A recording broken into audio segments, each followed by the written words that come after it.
So Maureen, thank you so much for joining us today. You're also part of the podcast series Friends of My Parents, I guess we could call it at this point. I think you're number 8 or so, My Parents' Friends NL podcast.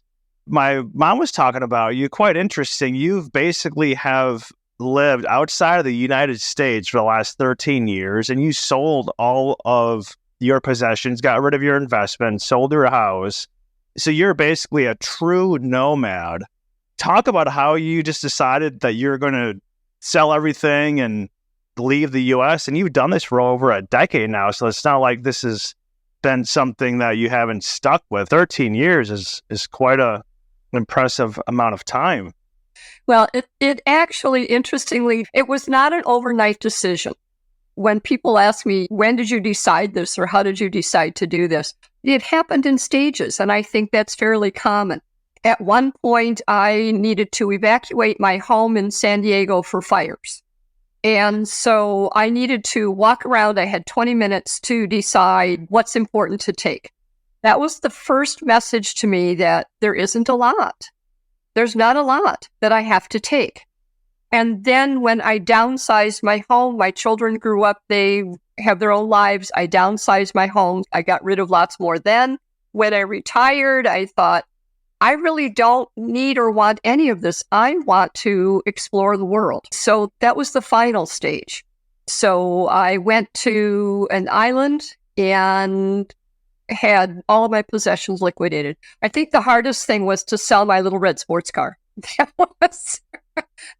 But I did it, and I have never regretted it. My only possessions are a few small treasures that fit in my carry-on suitcase that either like my kids gave me or that I've collected that are very special. The few important papers that I want to have with me, my electronics, and a few clothes. That's really all I decided I need, and I've been doing just fine with that for all this time. So as a nomad, where did you begin? What countries did you start? How long do you stay in each location for? Take us through the journey of your last 13 years. I started on an island, and it's a U.S. territory island of St. Croix. So I had the ability to stay there. As a U.S. citizen, I could stay. So I did stay there for a couple of years, and I got involved in a lot of volunteer work and made a lot of connections there. But when I'm looking at where I want to go, there are 2 things I look at primarily before I move forward with anything else. I'm a solo, single woman traveler. The very first thing I look at when I want to decide where to go is it safe for me? And that's a very big issue, and it is specific to women travelers. So I look at safety first. Is this a country that would be safe for me? And then I look at budget, because I know people think I have lots of money, but I have very little. I can do this because I have no possessions, because I have no financial responsibilities.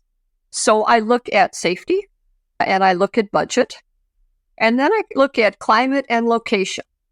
Because I live on a small budget, small income, I don't want to spend $1,000 on a flight to fly halfway around the world and then 3 months later come back to the same area.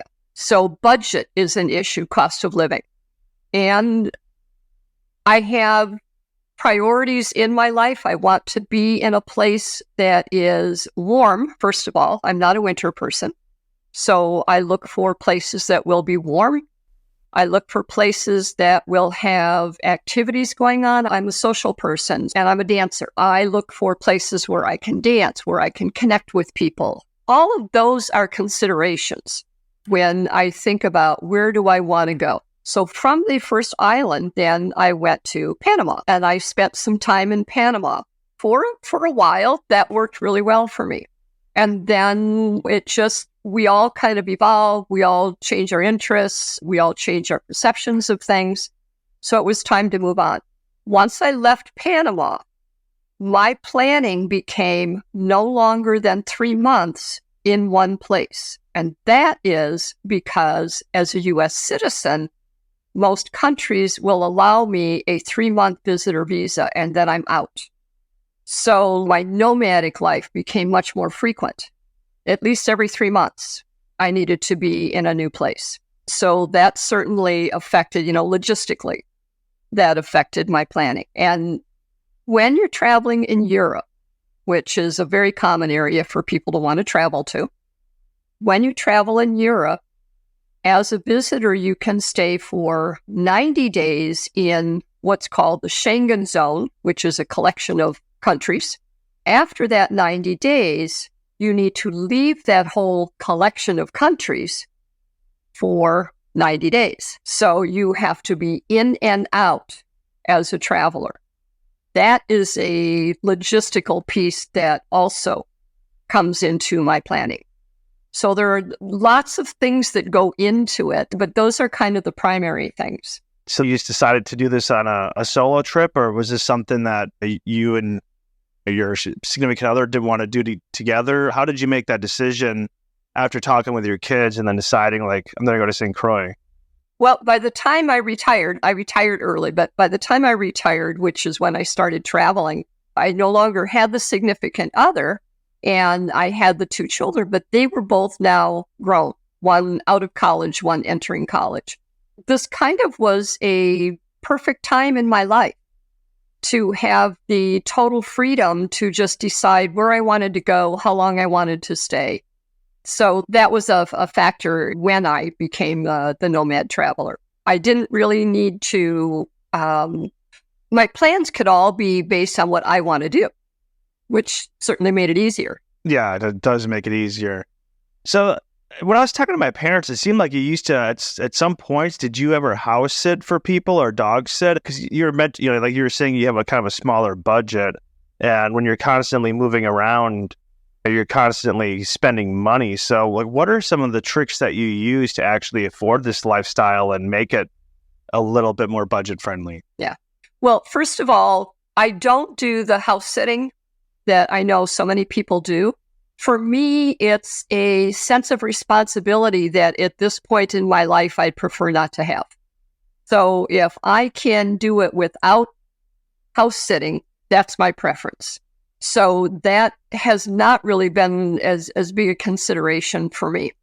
But what I do is I am constantly looking for budget places to go, budget travel, budget places to stay. One of the strategies that I use for accommodations, I actually have several strategies that I use for accommodations.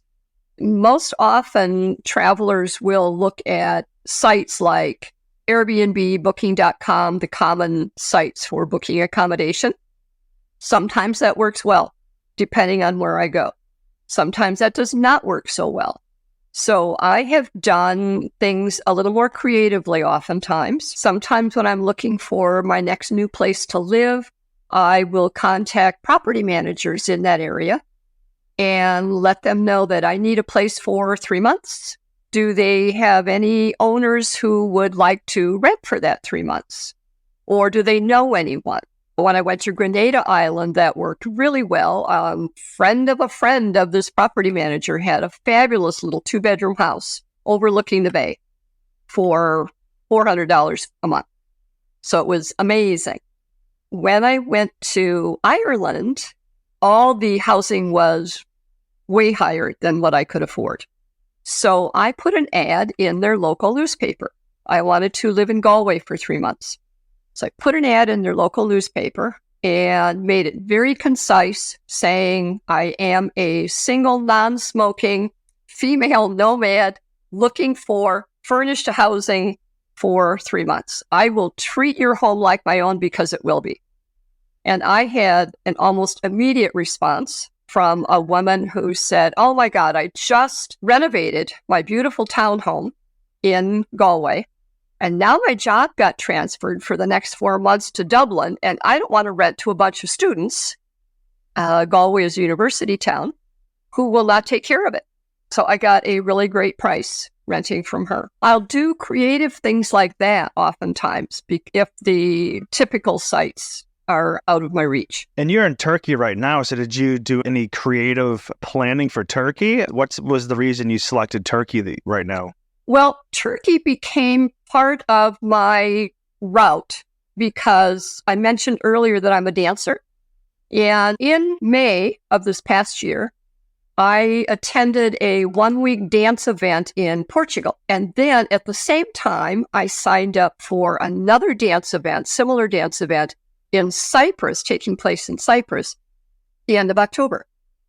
So I had these 2 places that I wanted to be. So my planning from May to end of October became travel from Portugal to Cyprus. And so that was how I planned all of my 6-7 months of 2023. And that was great. So I traveled through these different countries. And some of them were much shorter because there were a lot of places I wanted to see. So that was a lot of travel during that time. After I did the Cyprus event, I thought, I have always wanted to see Turkey. And this makes total sense. I'm right close by. So I contacted one of the other common strategies that I use to help me decide where to go somewhere and whether it's safe and whether it's economical is I join Facebook groups in the locations I want to go. So months before I came to Turkey, I got on the Istanbul, because my first piece of that was to go to Istanbul. Got on the Istanbul Facebook groups, everyone I could find, and joined those and started asking questions. That's extremely helpful because you're talking to real people who are there and they will tell you the real story. So I ended up actually finding a great little apartment in Istanbul in a local neighborhood through the Facebook groups. And at this point, I'm now planning to go to, I'm going to head south from Turkey and go to Sri Lanka and Zanzibar. So did the same thing. Got on their Facebook groups, contacted people, and anyone who responded who seemed like they really understood what I was asking and understood what my questions were, then we connect through Messenger. And through that, I now have 2 really great places to stay in Sri Lanka and Zanzibar. So those are some of the strategies that I use. It takes some time. It does take some time because I do a lot of research on this. And you're saying that you basically move every 3 months due to visa restrictions. And between St. Croix and Panama, that was your first couple of years. But basically, for the next 11 years, you're essentially moving every 3 months, which is 4 times a year. So so over the last 11 years, you've had at least, 44 different locations. Yes, I've been to over 50 countries now. The moving part, when I used to travel, I lived abroad for a while, but every time you switch countries is when you're spending the money, right? And if you have to get out of this whole zone and you're moving, right? 5 countries over, I mean, that's where most of the money, like I said, you could probably rent a place for the equivalent, for 6 weeks for one flight or a train ride or something. And that's another part of my strategy. I wanted to get to know Europe. I wanted to go to quite a few of the European countries. And again, I could be 3 months in and then I had to be 3 months out. So for instance, if I spent 3 months in Spain, now I needed to get out of Schengen for 3 months. So I went to Crete, which is Greece. That was not very far. And then I could come back into a European country, one of the other European countries. So part of my strategy also is keeping that travel cost down because that is the biggest expense. Like you said, having to go to a new place every 3 months, transportation is my biggest expense, and I budget that in and stretch that over time. So I have a flight coming up soon. The one from Sri Lanka to Zanzibar will be an expensive flight. But over the summer, going through these European countries, I traveled mostly by train and bus. So I didn't have much transportation cost for 6 months. So when people look at budgeting, when they talk about budgeting, oftentimes people are budgeting on a month-to-month basis. I don't really do that. I look for a balance over 6 months or a year because I know that, like, when I go to Zanzibar, that's going to cost me more to get there. But previous to that, I had very little transportation cost. So I balanced that out. And that's also a reality of being a nomad on a small budget. I always get very reasonable accommodation. So I can live very basically. I have lived in some very basic homes, and that's okay. My criteria for where I'm living is I need to have Wi-Fi. I need to have a washer or access to a washer to clean clothes. And I need to have some type of kitchen because I do live on a small budget. People ask me, what are your favorite restaurants in Istanbul? Well, I only went to restaurants in Istanbul when I was out socially with other people. Otherwise, I'm cooking at home. So I can live very basically, and I'm happy. You have to be okay to not be living in luxurious settings. Never stay in hotels, ever. Right. Yeah. Well, that really breaks your budget when you do, too. Yeah. You just never can do that. Or never really want to, really. And you're talking about, was it the Schengen zone? And what countries does that consist of? Or a group of countries? If I name them, it would take too long because there are 26 or 27 of them on the list now. But if you do an internet search and you just search on Schengen zone countries, it'll pull up the list of all of them that are in it. What's a little bit tricky is that they're not necessarily all EU countries. Some EU countries have joined this. A few have not. A few countries who are not in the EU have decided to join Schengen. So I follow that list. I really look at that list because if you outstay your 90-day requirement, your 90-day limit, penalties are very, very heavy. The first penalty will be a hefty fine. That would not kill me. But what would kill me is they can ban you from coming back to the Schengen zone, and that would kill me. So I am very good about following that 90-day rule and knowing who's on that list. So when I went to Slovenia and spent 2 weeks, I thought, okay, that's 2 weeks in Schengen. They're in Schengen. But I went to Montenegro for 3 weeks. They're not in Schengen. So I had to know as I traveled across that 6 months who was and who wasn't in Schengen. When I transited through Greece, actually on my way to Istanbul, on my way to Turkey, the immigration person flipped through my passport over and over. She was counting how many days I had spent in Schengen since I came to Europe in May. They do watch, they do count. And she said, are you staying in Greece? You know, you don't have many days left. And I said, no, I'm just transiting through, and I do understand. So how exactly does this work? So as soon as you hit 90 days, you can then leave for 90 days and then come back. So it's not like you have to wait a whole calendar year. You just got to wait 90 days. And then you can keep doing this. So you can leave for 90 days, come back for 90 days, leave for 90 days, come back for 90 days, over and over. And that's what I've done a lot. So go to France for 3 months, go to Greece for, not Greece because they're in Schengen, but go to Croatia, for instance. Although now they just got entered in. But when I went, they were not. So then I could go there and I could go to any countries I wanted that were not in Schengen for 90 days. And then I could come back into Schengen. So yeah, and I don't want to spend too much time on that because it's really a U.S. issue. People who are in Europe, that people who are in other countries don't. But it's absolutely a U.S. issue for travelers. I'd imagine probably Canada or Australia are probably, similar if you're in South America or something, right? Yeah. I would imagine, yeah. I just know that I have to follow that. And so that's one of the things that dictates where I go when I'm looking at my next new place. Do you ever get, burned out from having to just switch countries every 3 months? 3 months is basically the longest you could stay. I'm sure in some places you're there for 3 weeks or something. And you've done this for 13 years. So I think a lot of people would have probably been burned out already. Seems like you're going strong, though. So far, I'm still going. That is an issue, actually. And people do talk about that. And I have, I think really, as I was getting ready to come back up into Europe in May, I was feeling some of that burnout then and thinking, once I get through this 6 months of Portugal to Cyprus, I really want to sit still for a while. That can happen. And if you start feeling that way, then you need to find a place where you can spend a longer amount of time. I stayed in Mexico for 4 months. I can stay there for 6.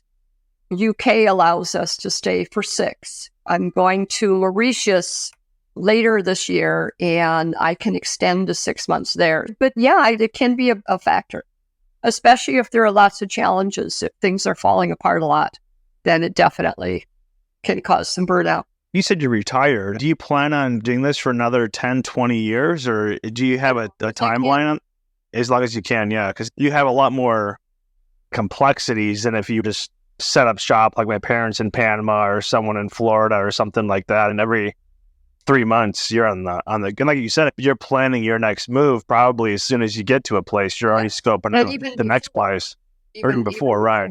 Because another challenge of being a nomad in the travel piece of that is that I buy one-way plane tickets. If I'm going by plane, it's a one-way ticket. I'm not returning because there is no place to return to. So I buy a one-way ticket. Many countries, when you come into their country, they want to see your exit ticket. They want to know that you are leaving. So I have to be 2 jumps ahead.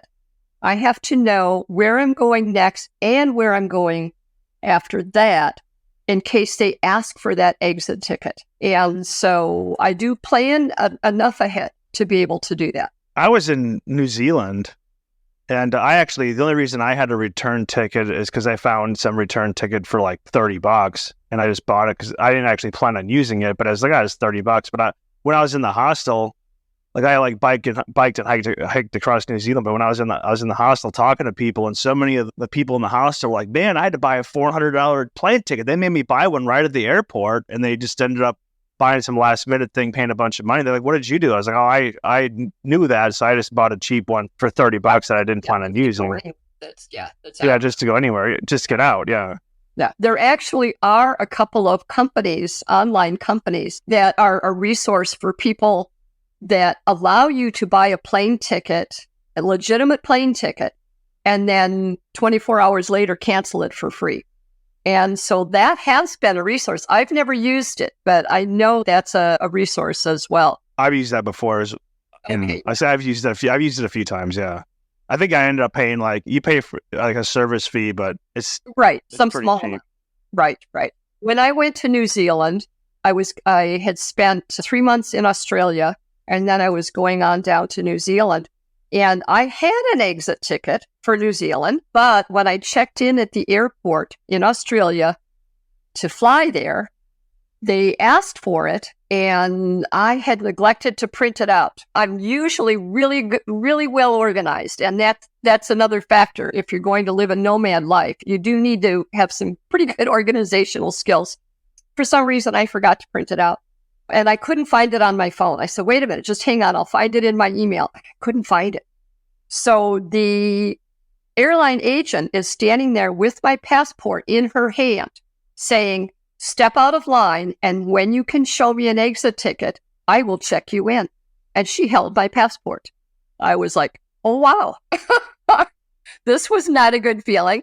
Luckily, after, I don't know, another 5 minutes or 10 of frantically searching my phone, I found the ticket. But yeah, and sometimes I go and they don't ask at all. Some countries don't even ask.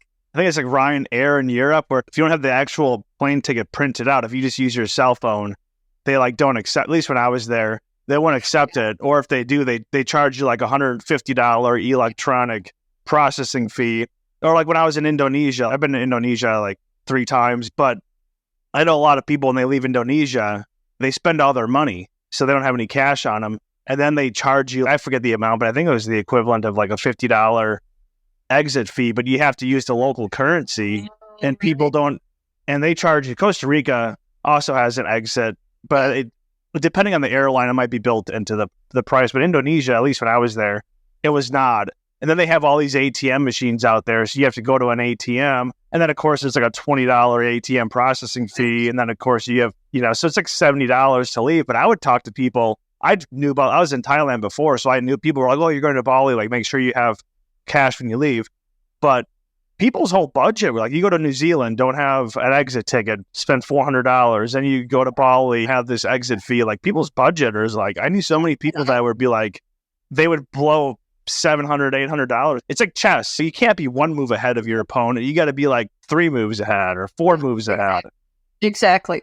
Some of the strategy that I use in my lifestyle is I keep a spreadsheet, a yearly spreadsheet.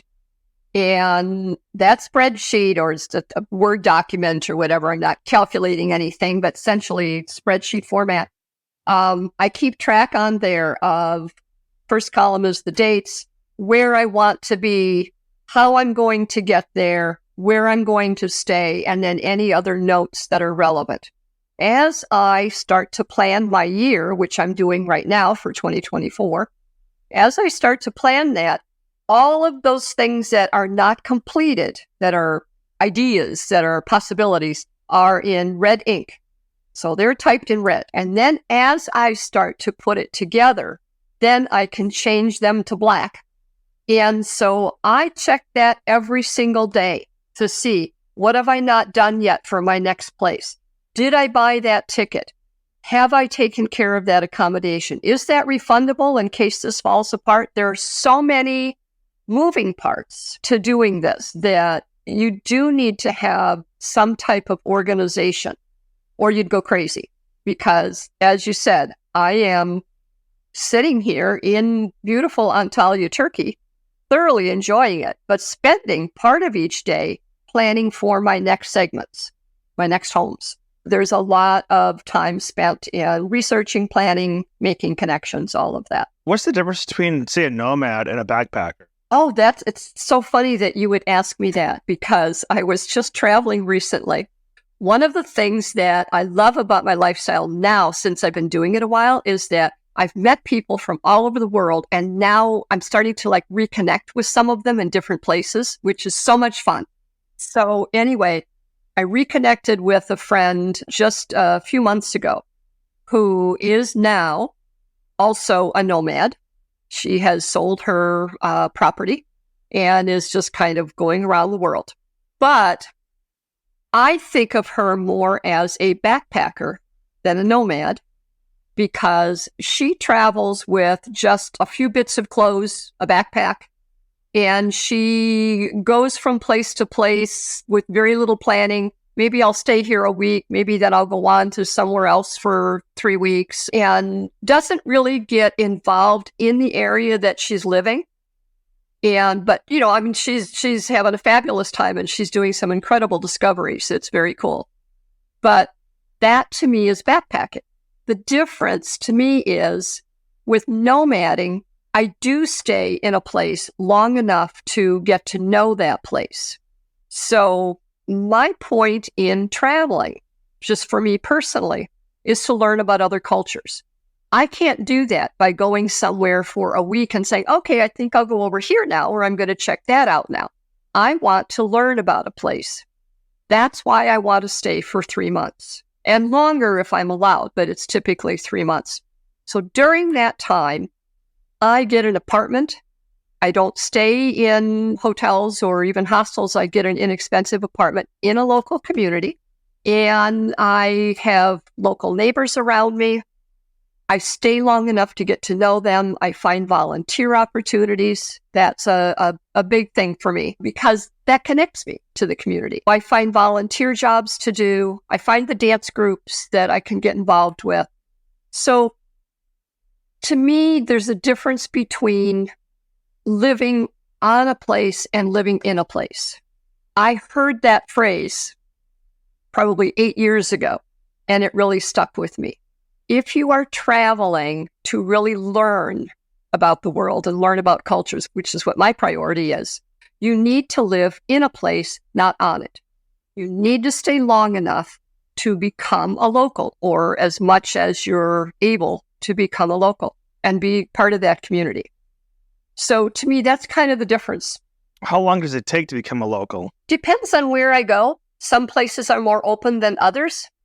It really does make a difference that I join as many groups as possible. So again, before I get to the place, I'll connect with Facebook groups. I look to see if internations.org has a chapter there. I look up meetup groups, which is interest groups, and join whatever interest groups I can find. Those are some things that I do. I look for volunteering. And sometimes the volunteering is something as minor as helping at an animal shelter once a week or volunteering in a thrift store once a week. Depends on what it is. Some have been more involved than others.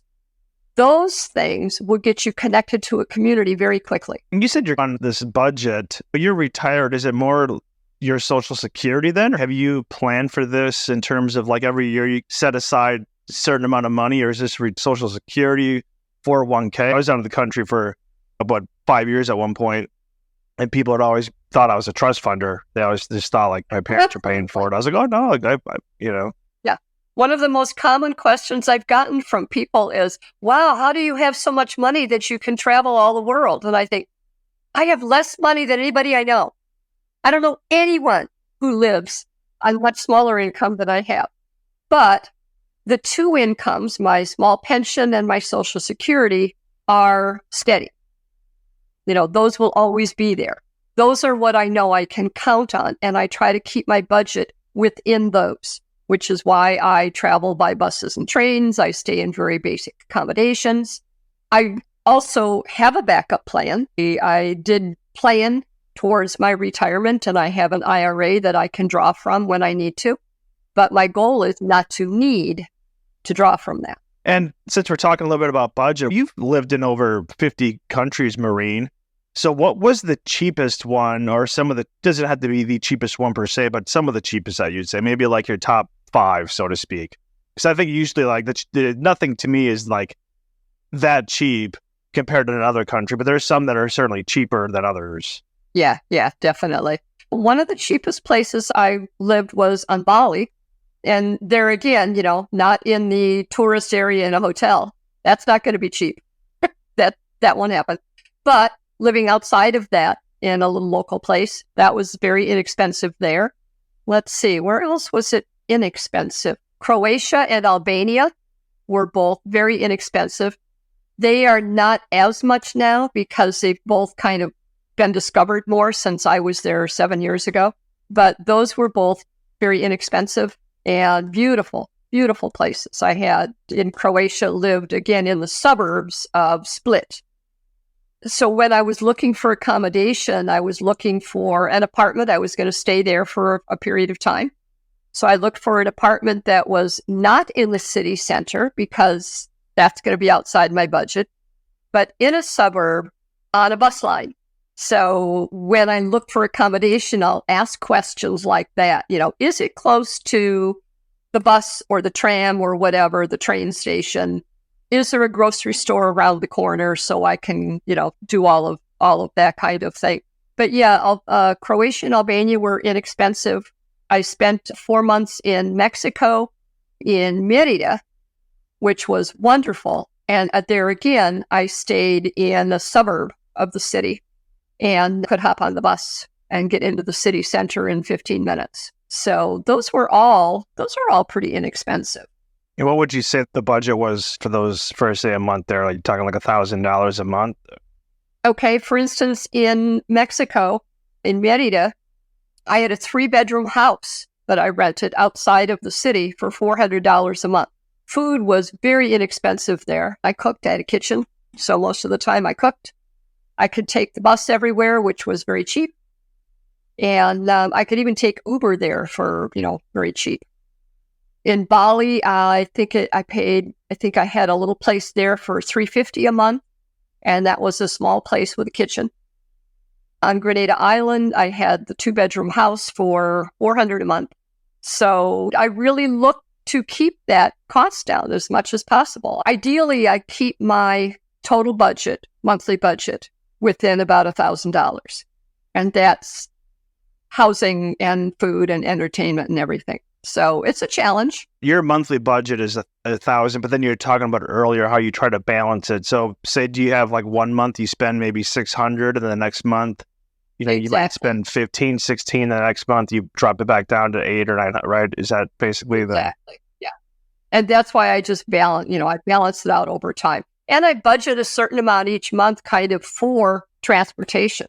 Because again, during the last 6 months, I had very little transportation cost. Now I'm going to have some more expensive flights. You must meet other nomads. Do you meet up with certain people? Like, oh, hey, I got, my friend Victoria is going to, I don't know, she's going to Bangkok or Siem Reap or something for a few months. I'm going to meet up with her. Or do you not really have any people you're meeting up with? You're just kind of winging it in terms of friends. Like you just sit down, shop, and go on Facebook and meet up with people? Because I would imagine you could get lonely if you're not out there mingling. Like you said, you're a sociable person. So that is also a common issue that people ask about and talk about. Isn't it lonely traveling all the time? For me, it has not been, because I put myself out there.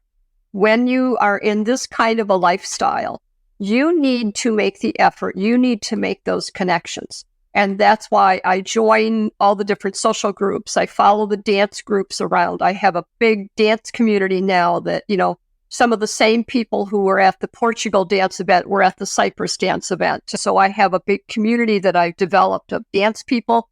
But I've also, I'm meeting up now with people that I met in other places earlier. So, for instance, I spent 6 weeks in North Macedonia this past fall. And during that time, 4 friends, I met up with 4 different friends from other places during that time that I was there, which was just so cool. Friends from England came for a week. Another friend came for a week. 2 others came while I was there. Yeah. So that has been a huge benefit to me. I've really loved that. I have friends from all over the world now.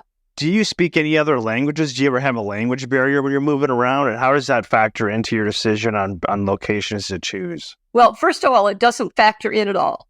I don't let that intimidate me. I do speak some Spanish, and that's a pretty common language around the world. Right now, these Eastern European countries I've been in, Spanish ain't going to work. There's no Spanish being spoken. What I do is before I get there, I try to learn a few basics. I mean truly basics. Hello, goodbye, thanks, please. Can I have the bill? The basics. And what I have found in my experience, is that I can always find someone who speaks some English. I just have never encountered a situation, even in some of the more remote places I've been, where I can't communicate at all. And sometimes you can communicate without the language. I was in Montenegro, and I wanted to go and spend a few days in Podgorica because there were some things I wanted to go visit from there. One of my passions is secondhand shops. That answers the question people ask about wardrobe. I have my carry-on bag, and I have a few things in there to get to my next destination, and then I find a secondhand shop, and I get my wardrobe. So I was in this shop. It was so fun. There was a local woman there, older woman, who was shopping at the same time. I moved out of her way so that she could use the mirror to try on a sweater. As she tried on the sweater, I looked at her, and I gave her a thumbs up and smiled and nodded like, yeah, that looks nice. And so then she looked at me, and she grabbed a different sweater. She put that sweater on. She looked at me, and I said, nah, kind of shook my head, said, nah, other one. We had the most fantastic conversation and encounter, speaking not one word of the other's language. It was so much fun. We helped each other pick out clothes. And when I left, she blew me a kiss. It was fabulous. I have never let language intimidate me. And of course, with the dancing is its own language. I've danced all over the world, not speaking a word to the person I'm dancing with, and that's okay. What would be advice you'd give someone that's thinking of starting this lifestyle? After 13 years, I'm sure you've learned so much, and probably your early days, you probably did wrong. I mean, you must get this all the time when people find out you've done this for 13 years. Yeah. Yeah, absolutely. And until just very recently, I had a website with all kinds of resources and helpful information on it, which I'm kind of making a shift now, and I'm going to redo that and put some of that stuff back out there. But first of all, I think one of the primary things is you need to be flexible. You need to be organized and planned. Absolutely. But then you have to be flexible enough to say, when that falls apart, oh, all right, I'm going to do something else then. If you can't work with that level of flexibility, this is not your lifestyle. This will never work for you. You have to have that. I've had what I call the travel gods are really ultimately in control. I've had so many things fall apart that in the moment I go, oh my God, now what am I going to do? And then there are strategies that you can use to kind of get it together and say, okay, so that didn't work. Now what's going to happen next? What do I need to do? So you have to be able to be flexible. You have to be able to go with the flow when things do fall apart. I think for me, it's just that curiosity. If you have that curiosity to get out there and learn about the world, it's just such a fantastic way to live. I've learned about so many cultures and so many different ways to live that just really have expanded my mind and really filled my life. It's been fantastic. So be able to go with the flow, be organized, be curious. You have friends that live this lifestyle as well. I mean, are you one of the longest kind of tenured, nomads at 13 years? When I was traveling around, I wouldn't meet many people that traveled around for more than a few years. It seems like people end up either getting burned out, running out of money. I mean, being retired, where at least you have the Social Security. I was more in hostels, so I met a lot of young backpackers, and they would save, $10,000 or whatever, and then as soon as they ran out of money, which is why they're volunteering in hostels and Exactly. helping it or something, trying to stretch it out further. For the younger people, the biggest component was just they would run out of money. Or you get married or you meet someone or whatever, and all of a sudden you're changing your plan. But I would imagine at 13 years, you have to be one of the longest tenured nomads that you've encountered. That could be. I hadn't really thought about that, but yeah, I guess I maybe I am. I might be the pioneer and But, people do ask me very frequently, very often, how long I'm going to do this. My only answer is as long as I can, as long as I still want to. And when I can't or I no longer want to, then I'll settle somewhere. Yeah, and you really got to have a mindset. I was at this Spanish immersion school in Costa Rica for months, and I was talking to this couple from Minnesota, and they're just like, Jesse, I have no idea how you just travel for so long. They're like, all I'm thinking about is work and my friends back home, and it's like 2 weeks, because 2 weeks is the most common length of that school. You need a couple months to get out of that mindset. If you're just going to go for 2 weeks, all you're going to do is exactly what you said, thinking about what you're missing at home, what your friends are doing, what your coworkers are doing. Even like I always said, like my first month, 6 weeks when I was traveling, I was kind of depressed. And then all of a sudden you break through it, because you have to get that old routine out of your head. If you're clinging on to that, you're not going to enjoy the moment. You're going to be just having regrets instead of living in the present. Well, exactly. Living in the present. And again, having that desire to learn about new places. I mean, I feel like in this last 13 years, I've learned so much that, people say, you should write a book about it. I think, well, it would be hard to even gather it all together. There's so much. Living in the present, certainly, for me, the past is past. Well, the past is past. I had a wonderful past. I had a great life with my family in San Diego all those years. I have 2 absolutely tremendous young men, who are my boys, not that I'm biased. And I stay in touch with them all the time. Being a nomad and traveling doesn't mean you're not connected. And I think that's really a key thing too. I'm connected with people who are close to me every day. And I re-meet them in other places. But it is, as you said, it's looking forward and not looking back at, I missed this, or, I need to get back to that. Yeah, it is. It's a very different mindset. It definitely is. It's not easy. That's the thing, is like, if you just want to live in your house, not have to arrange accommodations. And I think that's the biggest thing, where traveling is stressful. Whether you're backpacking, you're being a nomad, even if you're a tourist, unless you just have some tour that is all-inclusive, booked for you. But if you're actually going out there and scheduling your own events and things like that, there's so much planning. Nothing ever goes right. And I should say nothing, but a lot of things don't go right. Depending on, like if I was in Vietnam, the travel guides, yeah.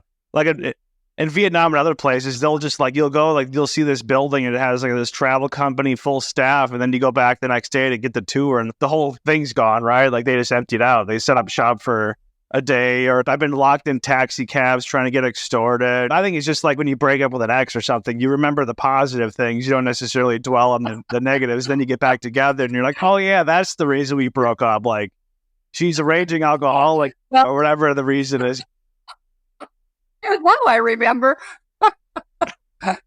Well, I think, I think it's learn from the things that fall apart and remember, really focus on the things that are positive. I have quite a few people that follow me on my Facebook page, and that's where I share all my stories. I share everything that's happening with me with my travels. I share.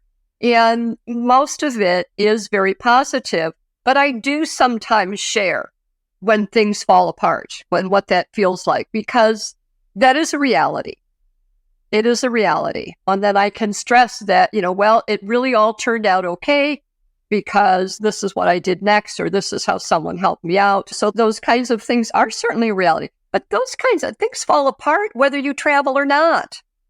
Things in your life fall apart whether you travel or not. When people will say things to me like, well, don't you worry about safety? And I say, I consider safety very strongly. It's very important to me. In all this time, I have not ever had an assault or a mugging or a robbery or any of those kinds of things because I'm careful.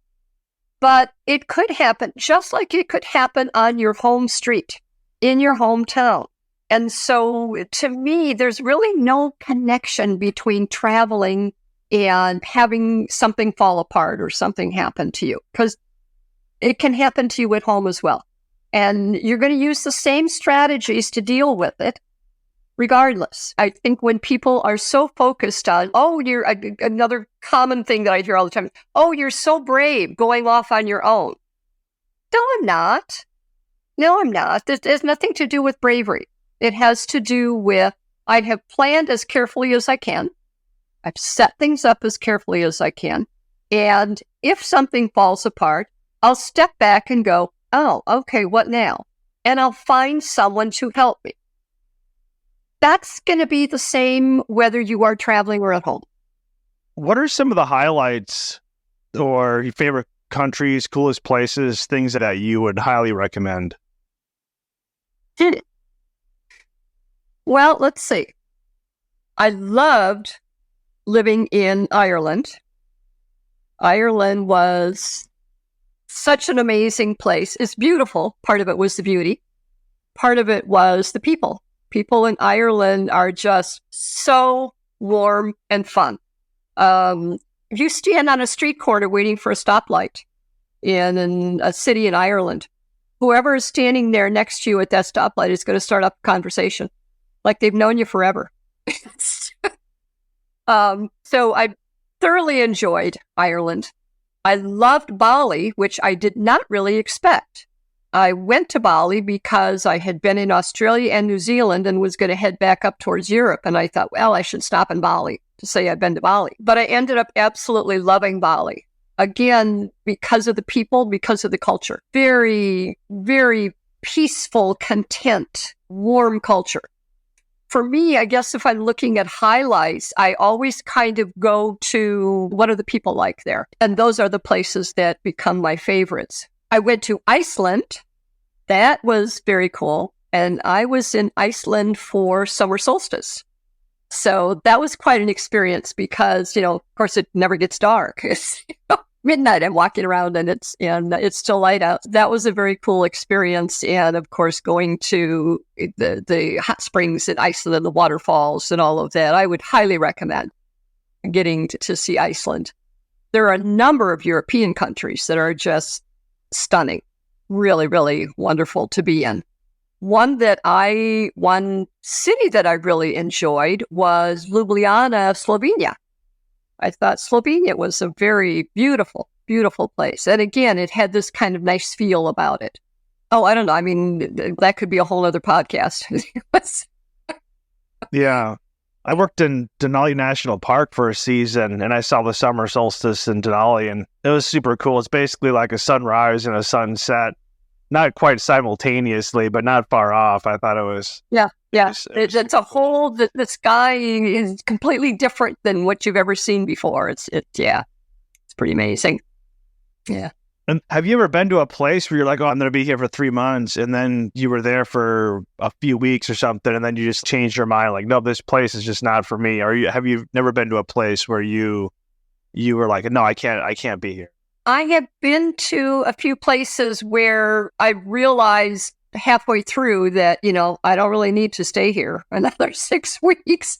But typically I follow through anyway and I stay. But yeah, there have been a few where I thought, okay, I'm kind of ready to go now. And what places were those? Well, let's see. One of the islands that I was on just really didn't have things that I was looking for, as it didn't have things that I expected to find so much. And so I was kind of ready to leave there.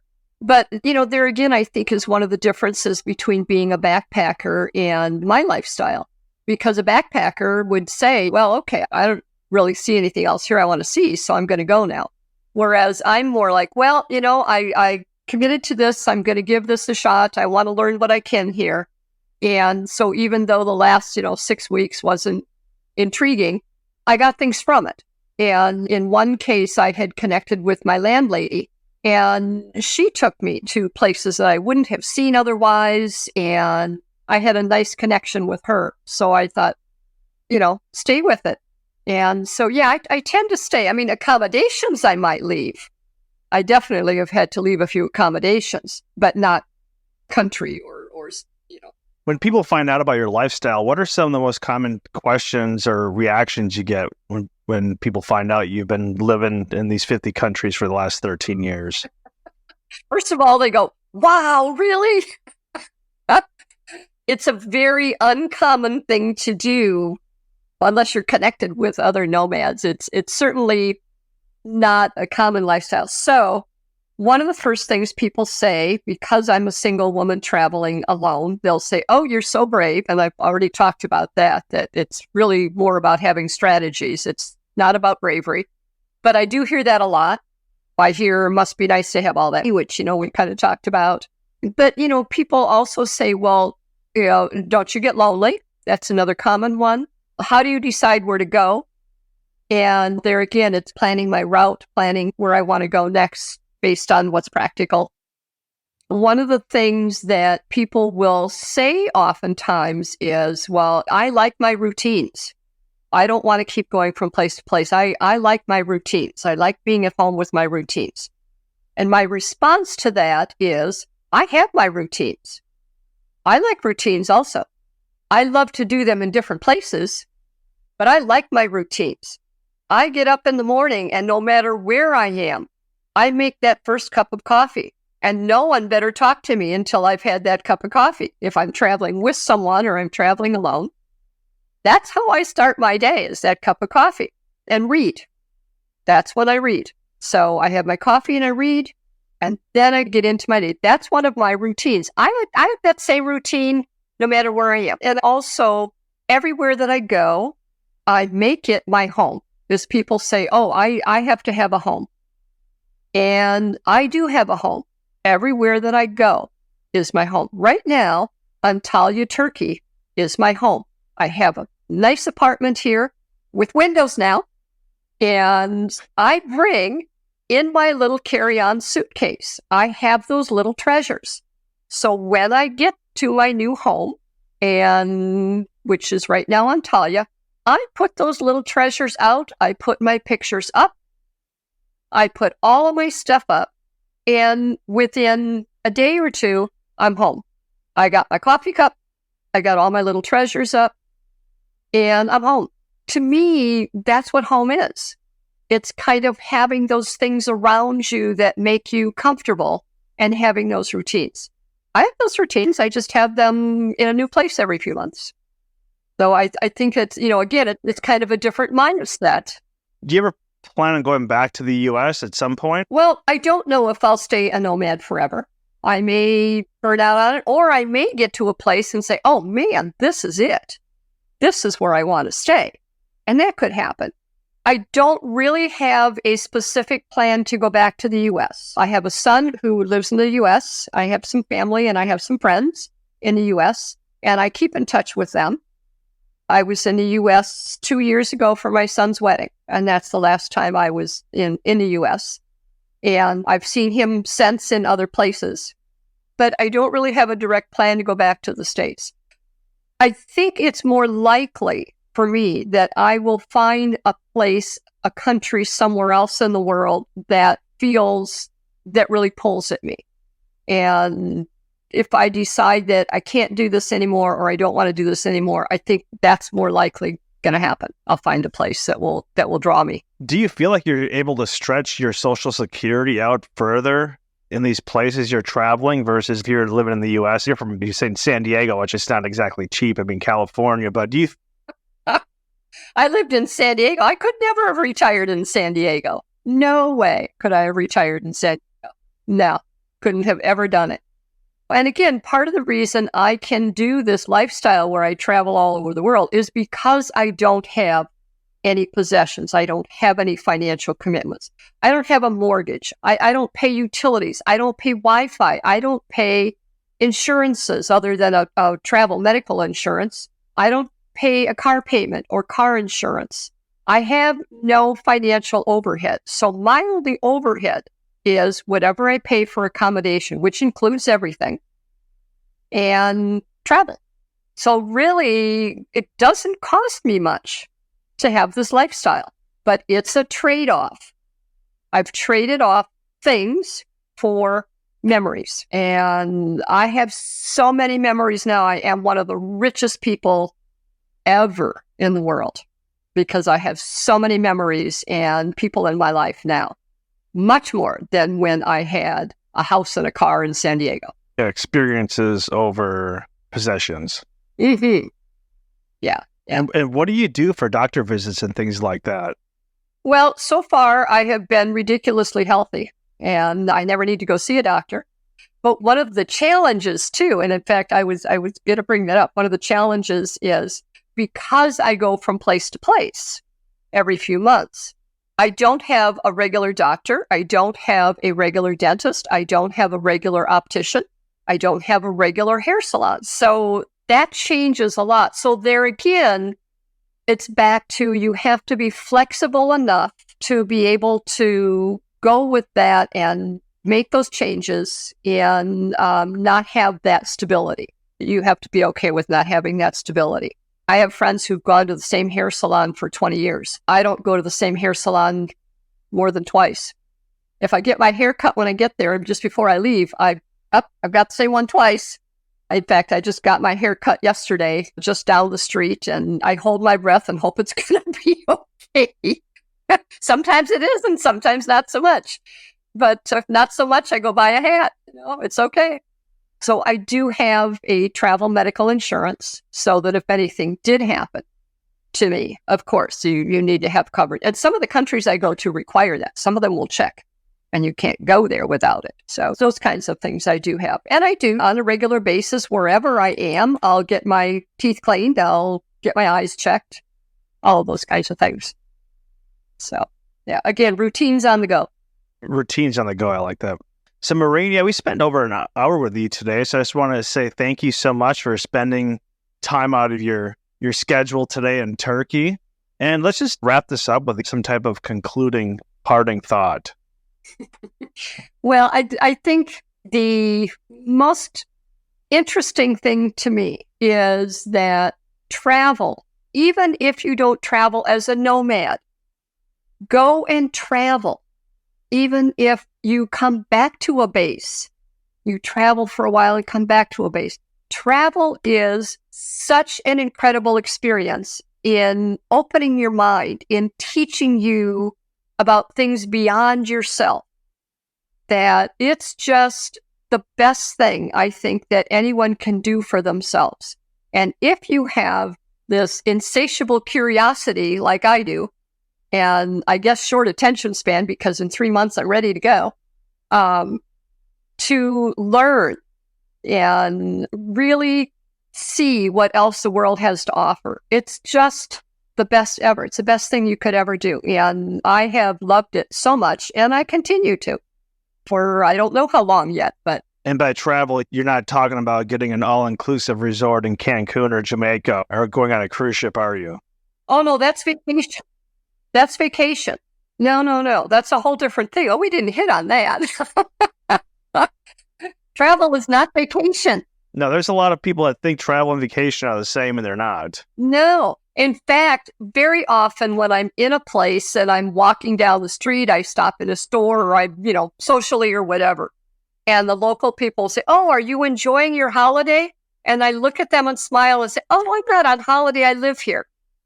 That's, again, that live in a place, not on it. Travel means you are in a place and you are involved in that community to the extent that you can learn about this other culture.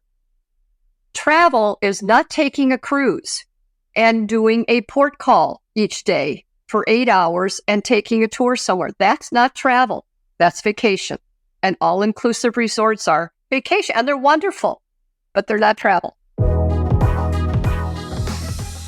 My dear friends, that is it for this episode of El Podcast.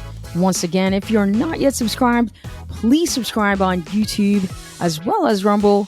You can also find us on Spotify and Apple Podcasts or wherever you get your podcasts from.